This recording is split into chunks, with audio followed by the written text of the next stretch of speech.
তুমি কলস না দিলে আমি অন্য কারো কাছ থেকে কলস এনে পানি দিয়ে এই গাছকে সতেজ করে তুলবো। এই কথা বলে টুনি সেখান থেকে চলে আসে আর সুখীর বাড়িতে যায়।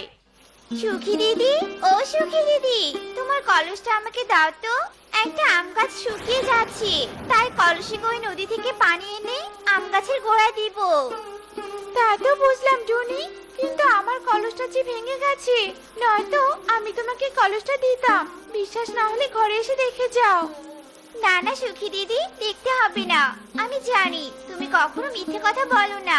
ঠিক আছে দিদি, তাহলে আমি আসি, দেখি আর কোনো ব্যবস্থা করতে পারি কি না। আরে, আমি তো একটা কাজ করতে পারি। মাটি দিয়ে একটা কলস বানিয়ে ফেলি, তাহলে আর কারো কাছে কলস চাইতে যেতে হবে না।